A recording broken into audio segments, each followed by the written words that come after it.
All right, thanks for joining everyone and welcome to the DMV Winter Salt webinar focused on community winter salt management and action.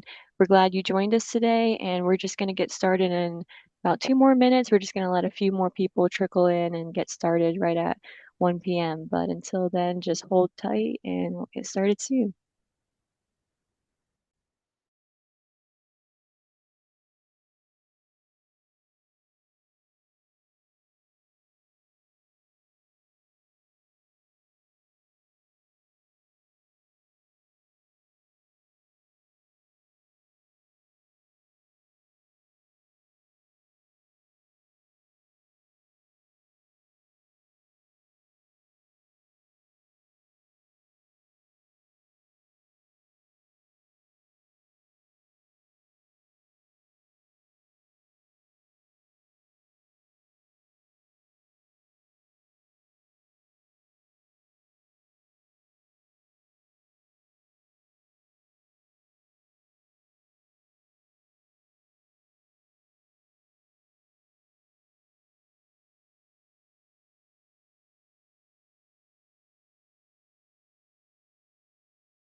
All right, so it's 1 o'clock right on the dot, and the people joining the webinar has slowed down a bit, so we can get started with today's webinar.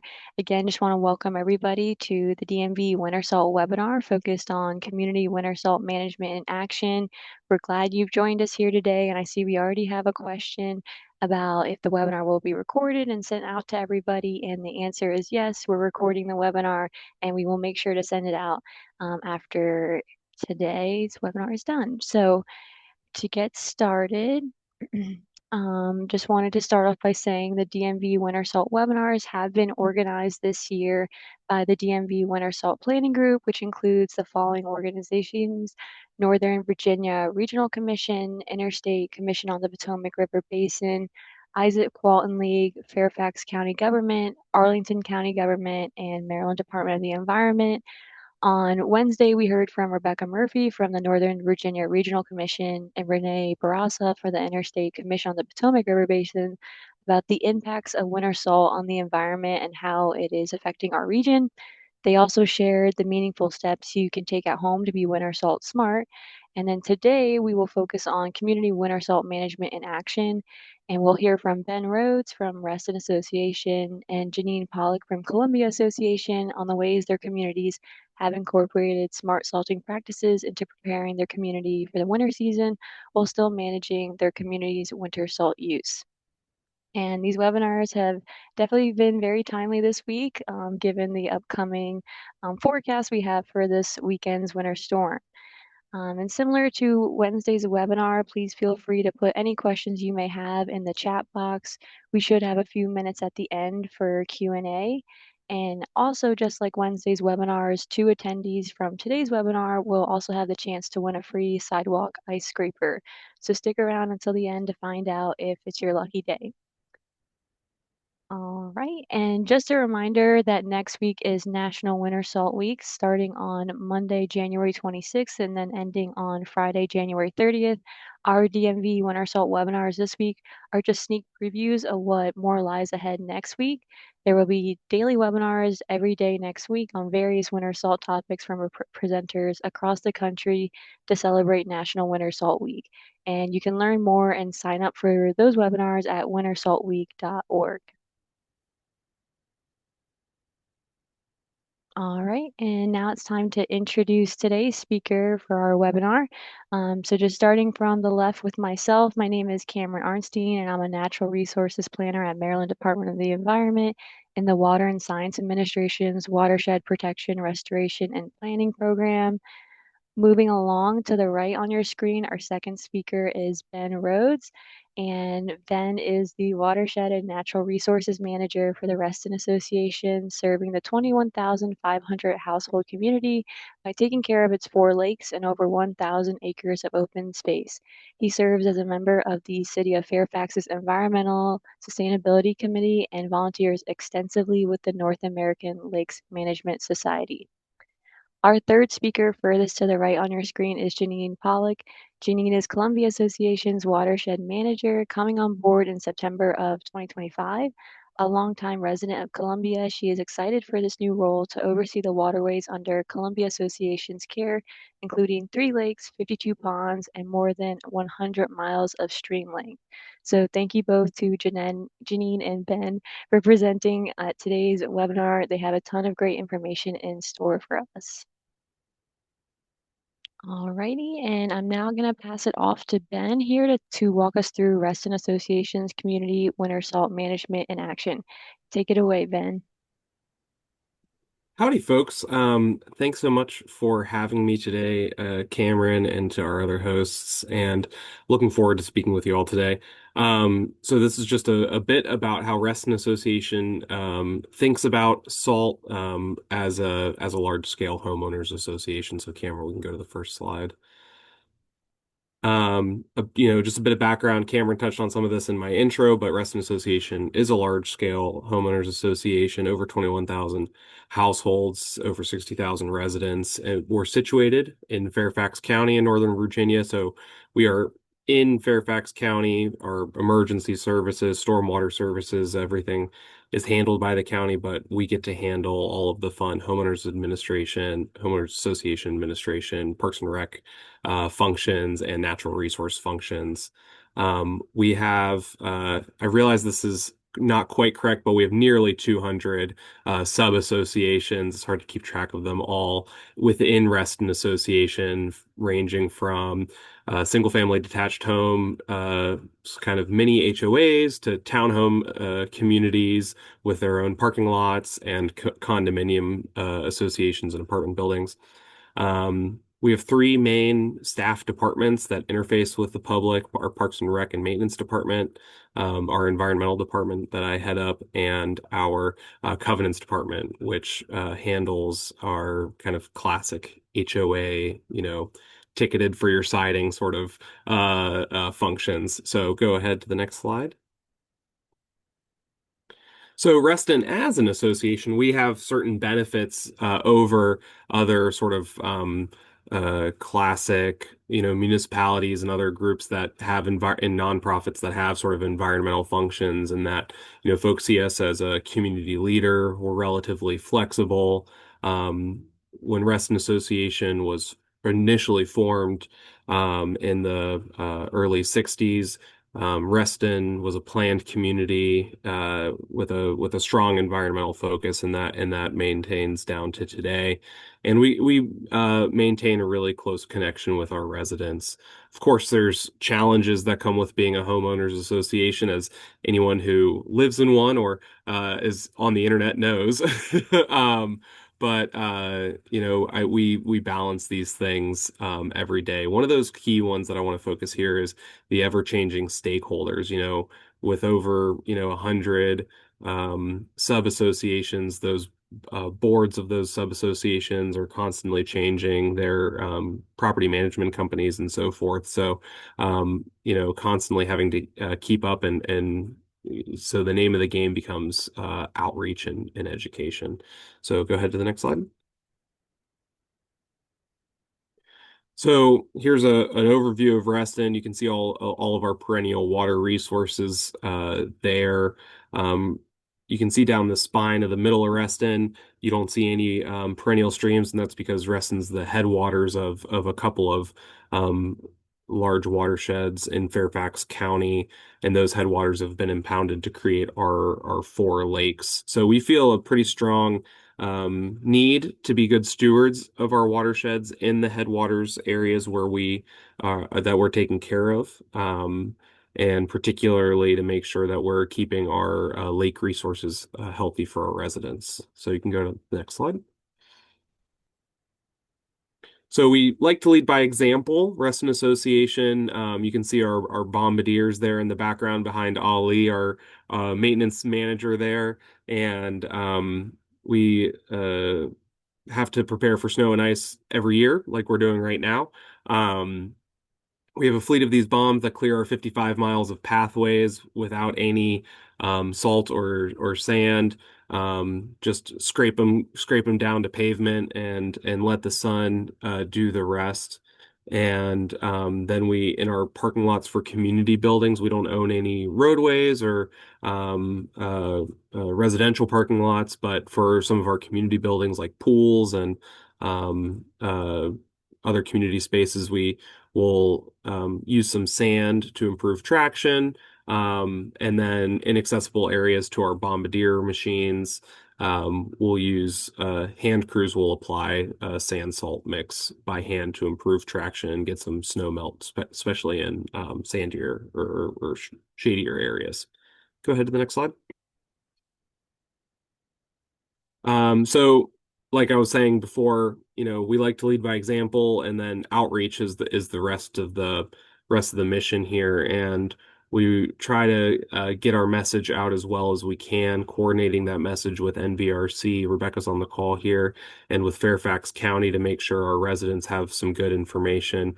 Every year we post at least one or two online articles about winter preparedness with a strong focus on salt use. Um, we'll use some news videos. We have about a quarter of or half of our households um, subscribe to our weekly newsletter, and we can post videos in that newsletter, and those can have a really good open rate. So a lot of our residents are watching videos that I make about smart salting, and then we'll also invite our HOA leaders, those sub-association leaders, in for educational sessions. We held one in 2024 that was wildly popular and got the conversation rolling about smart salt use for sub-associations. So we can move on to the next slide.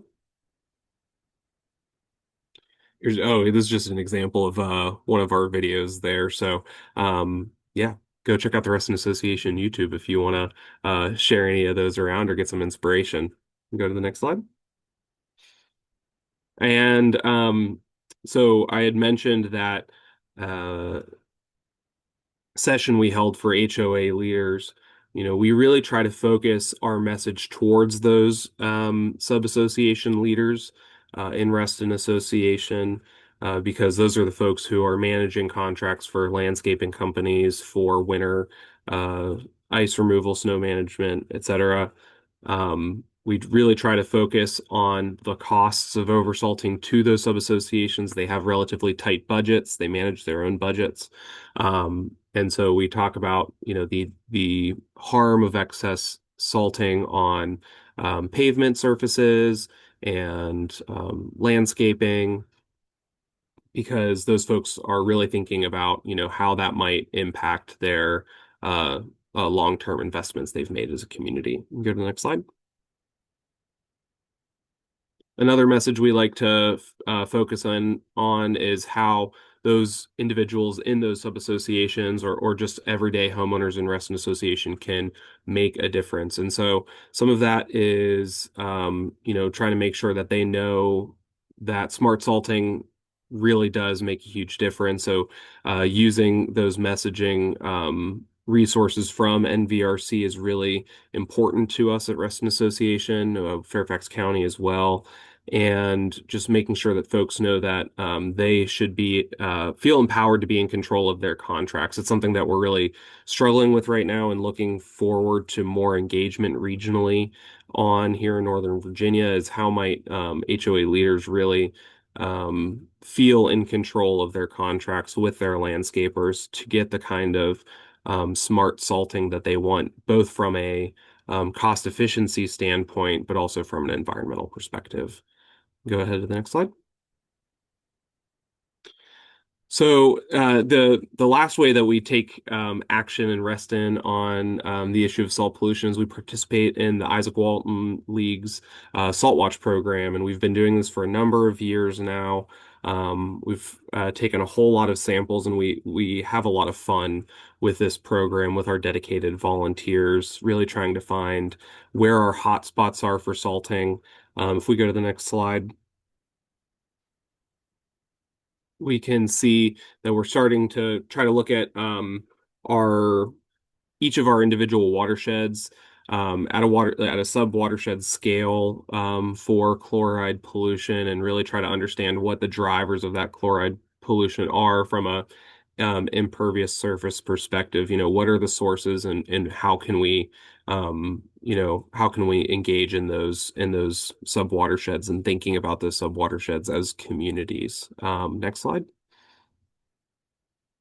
So something that we're looking forward to doing, we've been working on this for a couple of years now and trying to, find some time to refine this process, but we're delineating drainage basins. Fairfax County has a great drainage basin delineation tool. Pop a point down on a map and it'll delineate the drainage basin to that point.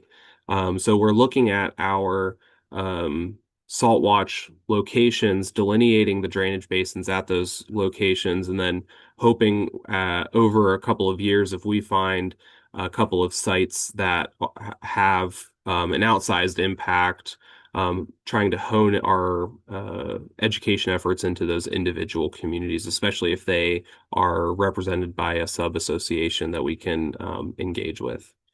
All right, and then next slide. Yeah, and that's all. So my contact information is here. I think I ran a little bit over, so feel free to get in touch with me if you have any specific questions for Reston afterwards. Thanks so much, Cameron, and thanks everybody for attending. Yeah, thank you so much, Ben. That was great. Reston Association has truly stepped up and shown all the impactful ways your community has chosen to be winter salt smart.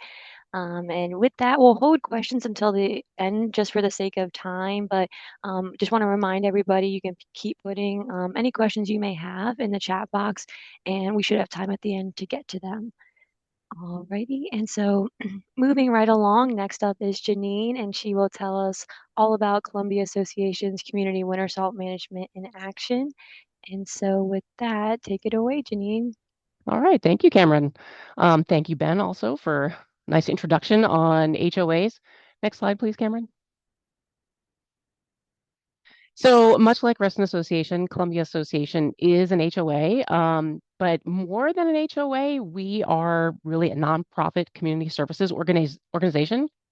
We serve about 100,000 residents in 10 villages, and our mission is really to improve health, wellness, and quality of life for those who call Columbia home. Excuse me, I'm fighting a cold, so bear with me.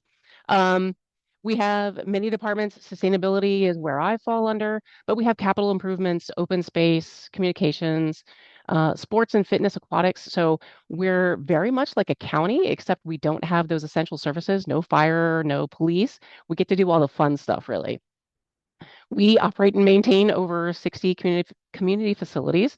So that includes things like fitness clubs, we have tennis clubs, golf courses, those sorts of things. Really just ways for our community members to interact and become engaged and involved. And then a main tenet of Columbia Association is preserving our natural space and our pathways. Environmental stewardship is something that's really important to us. And so that's really part of what we do and who we are. Next slide, please. So some of the things that we are responsible for, the assets, what I'll call them here, we have three main lakes, we have 50 ponds, and we have over 113 miles of stream length. So all of those waterways are under our care and under our responsibility. We also have more than 3,600 acres of open space that we maintain. And then we also have, around all of our community facilities, we have 35 acres of parking lot and 95 miles of pathway that we maintain. And that really allows our residents to connect from different parts of Columbia without having to get into a car. So we see people that are on their bikes and on, walking and things like that, which is really a great community service. But then it's also something that we really have to consider when it comes to winter storms. Next slide, please. So just for those of you who aren't familiar with where we are, there's a map of Maryland. Howard County there is in red. And then if we zoom into Howard County, you can see the gray area there. That is approximately where Columbia is residing. And we fall within a few watersheds, but primarily we serve the Patuxent River. So just to give you a feel for where we are in space. Next slide. And when it comes to salt, I've only been here for a little over 4 months. And so it's really like I see this as a shared responsibility.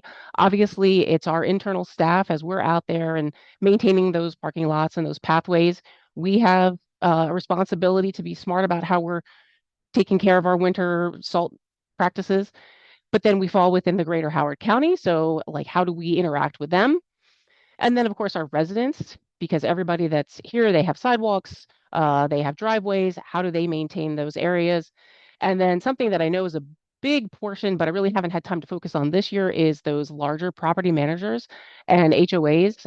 So sort of what like Ben was talking about, getting into that next level down, those sub HOAs to try and have an effect on those practices as well. So that's really something I'm going to be focusing on next year, but I'll still touch on it here. Next slide. So the first thing that we did is earlier this fall, we had 15 of our staff members take the Maryland Department of the Environment's smart salting training, which has been a great thing. I mean, we've heard really positive um, feedback from our employees, and I think the main thing that it really did is it just increased awareness. I think everyone becomes complacent about doing the same thing that they've done year after year. And what I hear now from staff is, they think about, do I need to put salt down in this area? If I do think I need to put down salt, do I really need to put down as much as I typically have been? So really just getting people to stop and consider what they're doing before they actually do it, that plays a big part. But we also have added some new equipment. We're looking more to do brining rather than just using dry salt, which will limit our overall amount of salt that we use. We've also purchased some new shakers for manual application.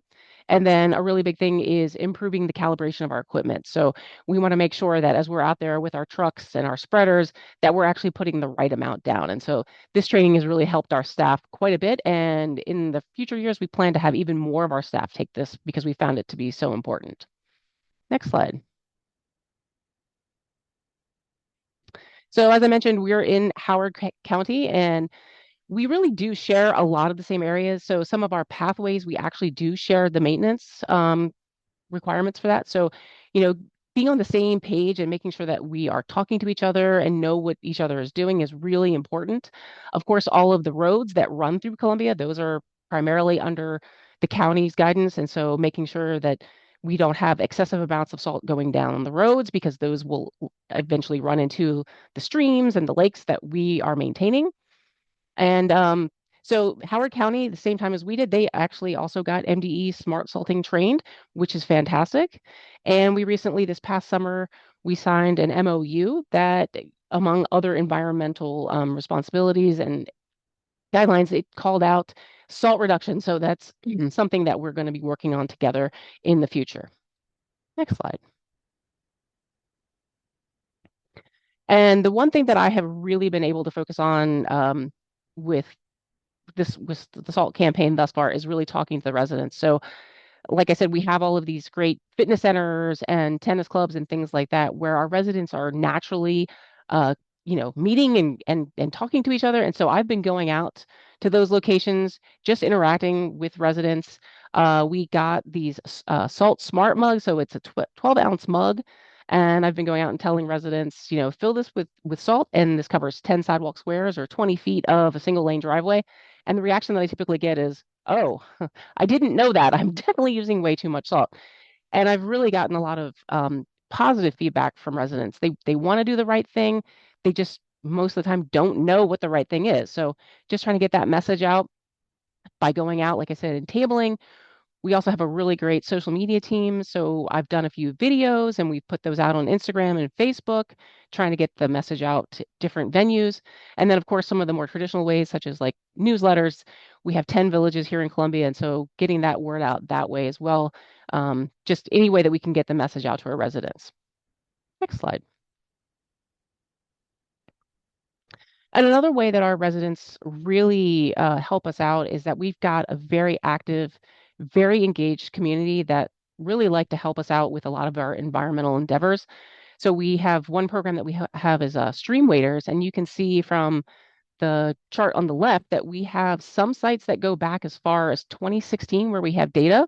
And this just shows you on the right, one of those sites, it's in King's Contrivance, and you can see a general trend over time where our conductivity has gone down at this site. And at the same time, the IBI, which is basically stream health indicator is going up. So it's, just one point in time and one place in time, but it does show that there is a correlation between reducing salt and conductivity and an increased result in the stream health.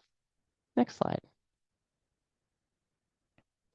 And then for the future actions, I'm going to be getting together a group of residential advisors. So this is my RAP. So it's the Watershed Resident Advisory Panel. And what I really hope to do is make salt reduction a priority for this group and help really me to guide us how we really achieve that goal. That might include creating a salt management strategy, like how do we better do the things that we need to do to make sure that our community is safe, but limit the environmental impact that we're having at the same time. As I mentioned, I really want to work with the HOAs and the property management companies. I want to get to those folks that write those contracts. I did reach out to a few already this year, and basically what I was told is that the contracts were already in place for this winter, so I was kind of a little bit behind the game there. So hopefully over the spring and summer, I can reach out to those groups and try and get smarter contracts so that they are not based on how much actual um, material is being placed out, but maybe just on events instead. And then, much to what Ben was saying, using Salt Watch as a tool. So I've actually started encouraging our residents to sign up for kits and I'm hoping to kind of coordinate folks so that we all maybe sample around the same time so we can sort of get that more broad perspective and see where we are having those areas that could use a little bit more education and outreach in the future. Next slide. And that's it. If anyone has any questions, either feel free to put it in the chat or feel free to reach out to my email and I'm happy to answer any questions. Awesome. Thank you so much, Janine. That was Of great course. information you shared about all the efforts that Columbia Association has put into your winter salt management. Yeah, like Janine said, if you have any questions, just keep putting them in the chat and we'll get to the Q&A session just momentarily. But before that, I just wanted to include the QR code, like Janine mentioned, to MDE Smart Salting Training.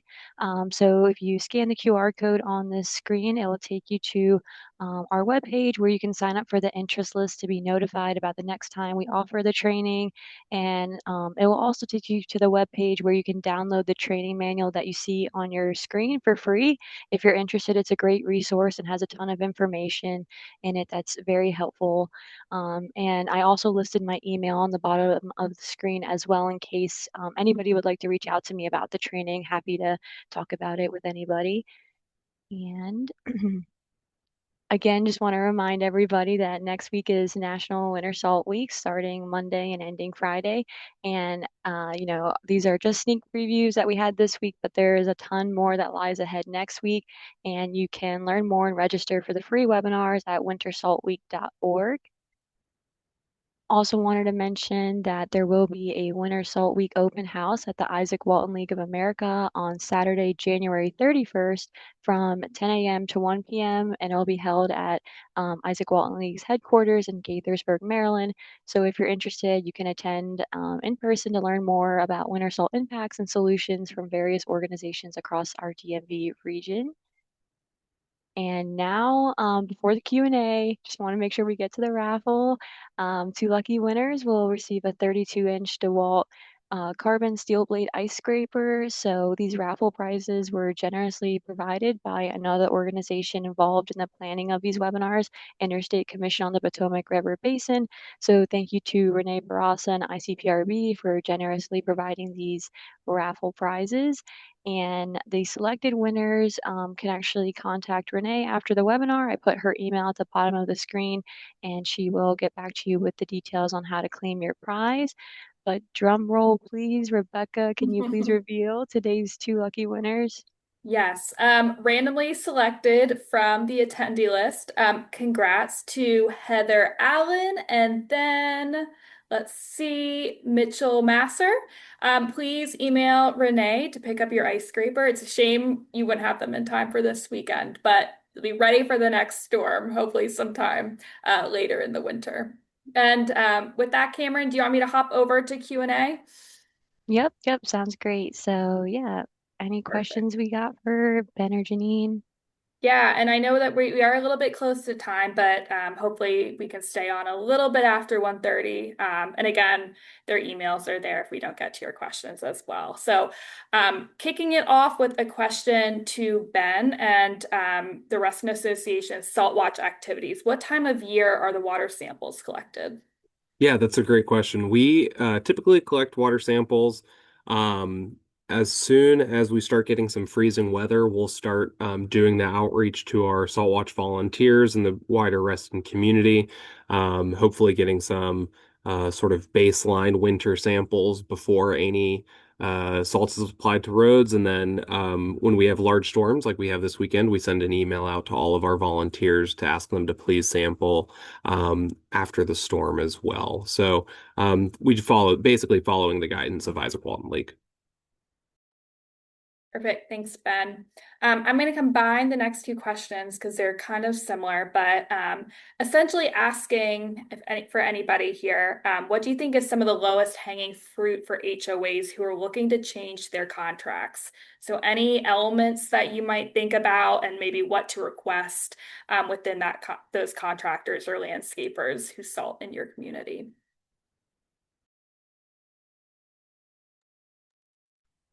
So Cameron might be able to answer this best. I mean, I know that is something that the MDE Smart Salting Training did touch on. Is a lot of those contracts, like I said, are based on the amount of product put out. So there's really no incentive for those landscapers to limit how much salt they're putting down.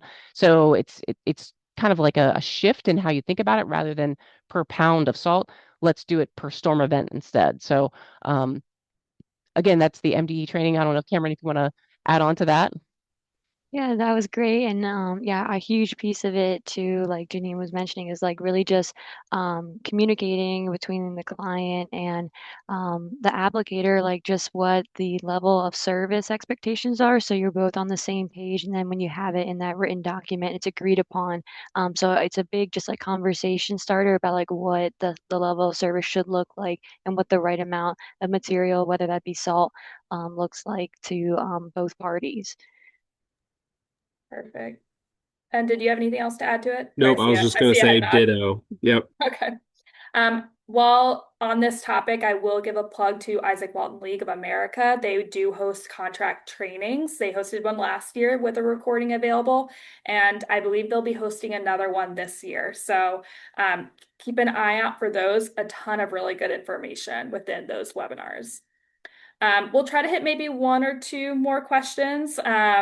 I think this was for you, Janine, and I'll do a little combining here. So, what venues or events did you decide to table at for outreach? And then, how do we get mugs for our HOA residents? So I really took advantage of, like I said, the community facilities we had. So we have three gyms. I have been to those gyms multiple times. We have an indoor tennis facility. I've been there, an ice skating rink, and I've been there a couple times. So really, any place that our residents are naturally coming, I've tried to kind of insert myself as much as possible.